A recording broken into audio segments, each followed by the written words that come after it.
So, THQ Nordic has released a new making of on Gothic Remake, which focuses on different language voiceovers for the game. While English voiceovers don't have anything special to them, we'll talk about it later, the European languages certainly hit hard, as old veterans reprise their roles and talk about experiences. It made me realize that this game really is 25 years old, and that means I'm old. I got reminded of it today as I speak, because I slept on my neck and now it's so stiff it hurts. So yeah, don't get over 25 years old, kids, worst mistake of my life.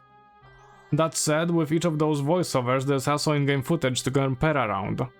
So that's what we're gonna do today. And of course I will add in some of my thoughts as an old Gothic timer. But first, let's talk about the English voiceover. I'm talking about the old one.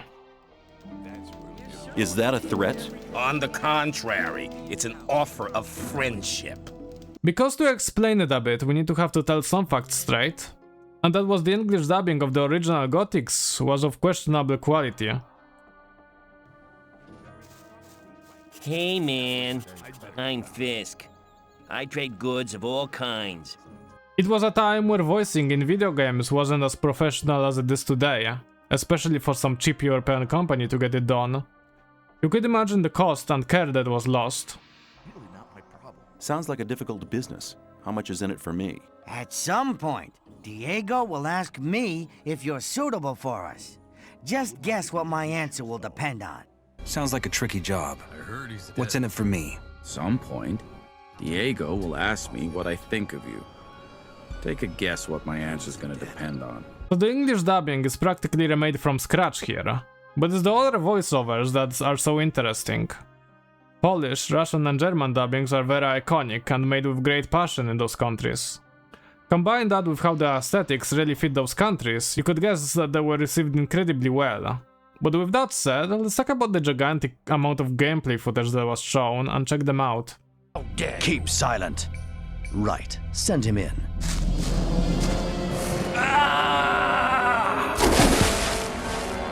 Starting with the intro, which is shown during the opening section, and with some footage where facial animations were not yet implemented. Nameless hero certainly gains a lot of polygons. And we do have the classic pony hairstyle. Although with how it's situated very low, it's hard to see in most shots. Now, I could compare it with the intro video from Remake to the original. But the problem that we're facing is that the cinematic intro in original Gothic is so low resolution it's honestly a bad take to compare it on quality standards. I may be a Gothic fan, but I'm not that insane to compare or argue how old 50 pixel Nameless is looking better. But I can compare scenes composition, where in the original you have the cinematic look, whereas here it feels much more like a video game cutscene, since it actually is one. Whether it's bad or good is more personal preference.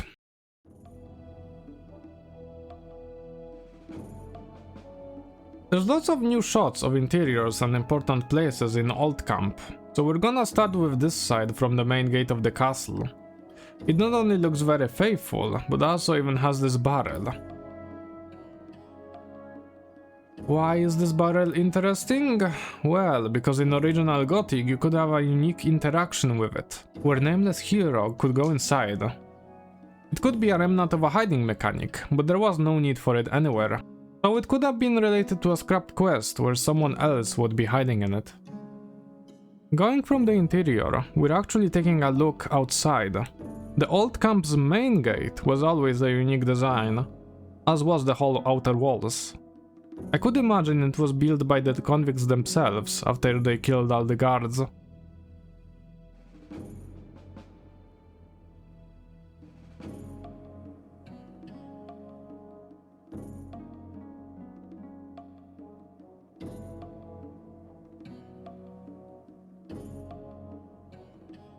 And my favorite part of the old camp is also here, although shown very broadly, it's the old camp marketplace, which has wooden canopy over it and is filled with people talking and trading.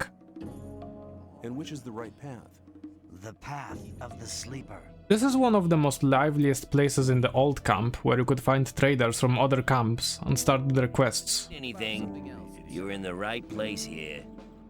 Now going to the more interior parts, we have Gomez, who puts ore into the ore baron, by having just a pile of it in his throne room.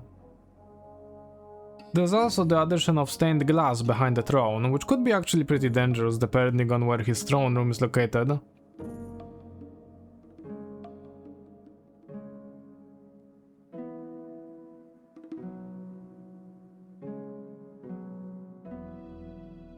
Now, just a little tidbit since we've seen Diego. However, he's shown here with his new idling animations. And I also want to appreciate his voice actor who says, and I quote, "It's a lot of fun playing a character that's so much cooler than yourself. Absolutely based behavior, and I hope many other voice actors enjoyed voicing in this game like he did." Aside from that, we have some amazing shots of prisoners doing casual activity like smithing and pipe smoking. All this was also in the original game, although there it was mostly for flavor. Also, the good old pillar makes a comeback from the original game. It will always remind me of this old clip from the old Polish machinima. All joking aside, you have to be impressed at the development team about remembering and putting in things like those. It really shows that they do care about the games. And they specifically chose this shot to show the old-time Gothic players that yes, this too is in the game. There's also a look at the new camp interiors in a small shot of Nameless running through. We can even see the blue glow that's coming from the massive ore mound nearby. As this place is one of my favorites, I'll probably end up joining new camp as my starting playthrough.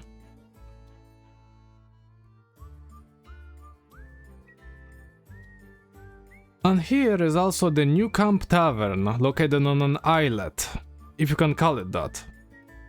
It's a very moody place, and I'm glad to say now it's looking more comfortable than ever. Definitely a place to visit and grab a beer, as long as they let you in. As for the Water Mage cavern, it's been changed to become an actual library. There's piles of ore around, showing that they either used it for magic experiments, or it's from the bigger ore mound nearby. Either way, it became a much bigger place, and more fitting for the leader of Water Mages to sit around. I want to take a moment to talk about characters' new faces. From other voiceovers, we can see Xardas and Remakes looking just fine. Usually, the character's new look is an upgrade. But there's still something to say about the characters' faces in general, where aside from having this weird look in the shots, it feels like their faces are a bit too meekish. I know people get sentenced to the colony for even the minor crimes. However, even those should be a bit more roughed up. That said, most of them look fine. We finally get a better look on the main plaza of the swamp camp. This place has gotten a smaller rework, and now makes it so the speaker actually stands more at the center instead of on the front, as it was in the original game. Now coming to more classical places, that we've already done a comparison video, but there's more to show. Because there's more shots of Xardas on his tower interior, and even the outside is more clear to see. As the faraway look, which also shows a pool of lava next to the frozen mountains, which doesn't make a lot of sense. However, we can now take a clear guess at where they're gonna put the golems for the quest to get into the tower. Now onto the new stuff. This making of video has revealed there's gonna be now a bigger female presence in the colony. As the voice actress of Velaya has also revealed there is a new female orc by the name of Urna Skrog. And orcs too seem to have been made more than just enemy characters to fight. Aside from shamans like Urshak, there seems to be more to do in the orc village. With the Nameless hero character having to learn the orc language, the gameplay implications and the new amount of content coming from that is going to be interesting. Talking about orcs, thankfully I held back on making orc comparison videos on my old shorts formats. Because we even have a deeper look at the orcs, they are now shown with some fashion markings like hairstyles and beard locks, with the shamans having paintings on their faces. Aside from that, it looks like gameplay-wise we're not going to be constantly limited by Ulumulu, to have orcs not attack us anymore. Now, with learning their language, we can be more comfortable in their camps. That is all I've got for this episode of my comparison series. As always, Gothic 1 has a tendency to be pretty unhelpful when it comes to recording it. Luckily I managed through. As for my next projects, well, let's say there's some Gothics and the likes around, but there's some interesting projects that I'm gonna release in like the next week or so. Hopefully, I mean. Hopefully. Yes, hopefully. But with all that said, I'll be seeing you around, and thank you all for watching, like, subscribe, comment, etc. And I'll be seeing you next time. And one last thing. Gothic 2 is better.